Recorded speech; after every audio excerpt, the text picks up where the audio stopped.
Ugh, what's that smell? We've all heard it. Maybe it was your lunch or your mother's cooking, the oil in your hair, the incense in your home. But funny how the same smells we're told to hide somehow show up in spa menus, perfume ads, and wellness rituals. Now ask yourself, who decided what smells right and what smells wrong?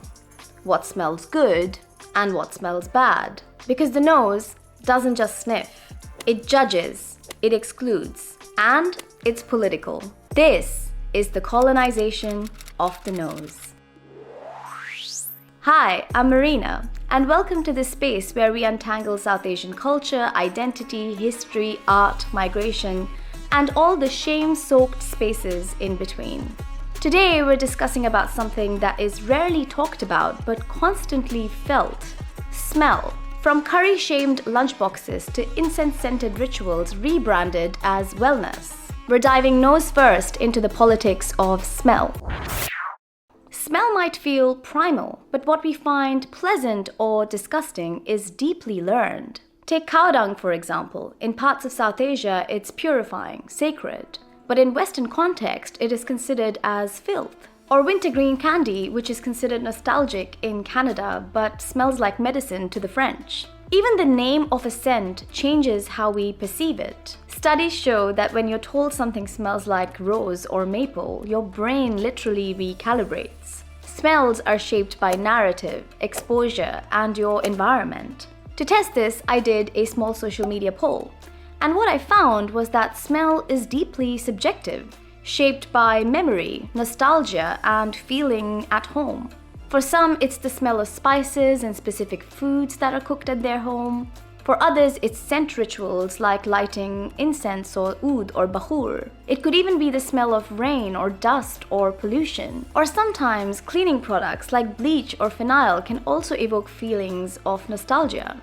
In the poll, I also found that a vast majority of people feel weird about how their food or home smells. And 95% people agreed that some smells are judged more harshly than others. So this leads to the question, who wrote the story of what smells good and what doesn't?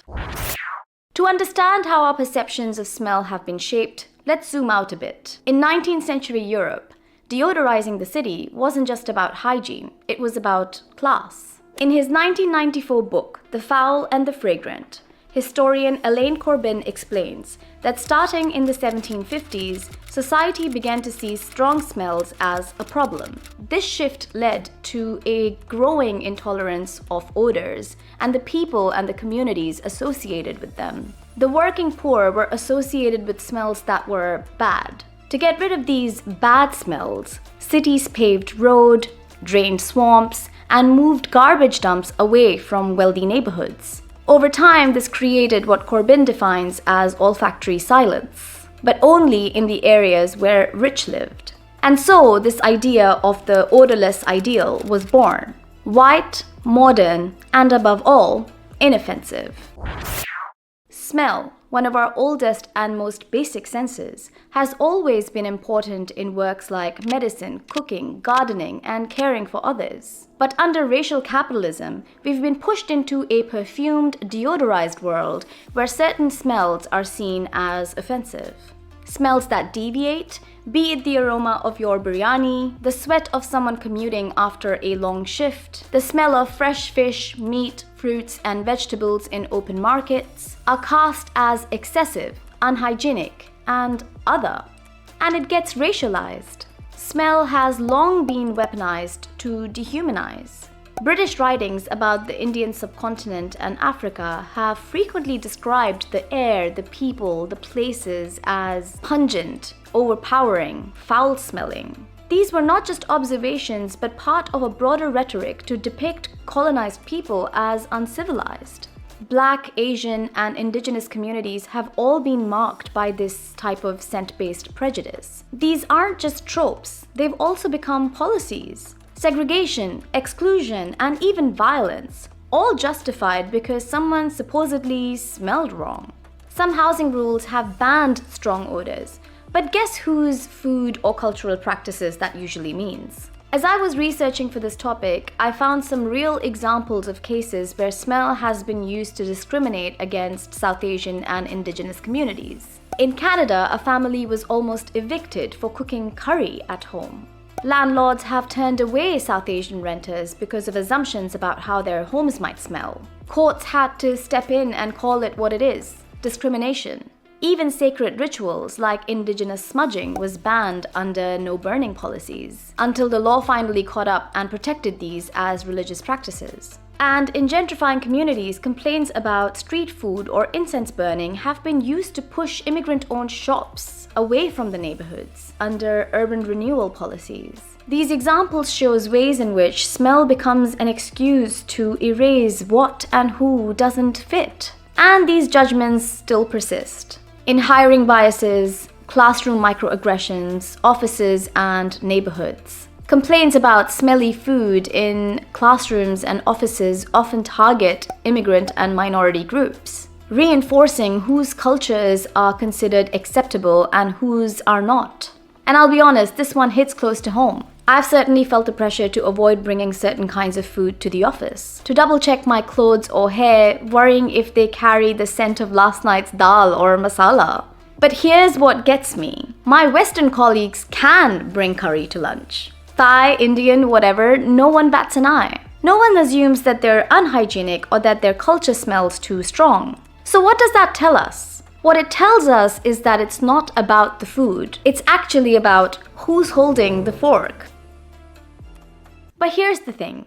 Smell isn't only a tool for exclusion. For many of us, it can be a source of resistance. And I'm personally trying to unlearn my behavior and biases towards smells, such as lighting incense at home, cooking my family recipes boldly and proudly, and wearing oils and perfumes that have been passed down through generations. I'm realizing that these scents carry history, memory, and pride. They say, I belong, I am here, and this is who I am. Reclaiming our scents is reclaiming our space, not just in the lunchroom or the street, but in the stories we tell about ourselves and our cultures. But even as we reclaim our scents, there is a new layer to the story: appropriation. The same scents that were once mocked or shamed in our homes are now repackaged and rebranded in global markets. South Asian scent traditions like Ayurvedic smoke rituals, agarbattis, spraying rose water, and attars are now Instagram trends, rebranded under terms like cleansing, or niche perfumes, or mindful living. Traditional and ceremonial botanicals like white sage, sandalwood, agarwood, sacred in their traditions, are now commoditized and mass-produced for vibes. But where is the credit? Where is the context? Sacred practices are being stripped of their meanings and turned into lifestyle accessories or aesthetics. It's not just cultural erasure, it's extraction. A sweet-smelling version of the same old story. Take, sell, and forget. If you're interested, I've done a more detailed deep dive into the line between cultural appreciation and appropriation, and I'll link it in the description of this video. So where does this discussion about smell leave us? Smell is not apolitical. It is shaped by empire, class, racism, memory, migration. When we reflect upon what we find pleasant or gross, we're often sniffing out our own biases. So next time, if something smells unfamiliar, pause and ask yourself, who told me whether this was good or bad? And what would it mean to smell with curiosity, not judgment? Let's decolonize the nose. If this video made you think twice about your nose or your lunchbox, drop a comment below. What smells make you feel at home? What smells were you taught to hide? Like, subscribe, and yes, microwave that curry with pride. Until next time, take care.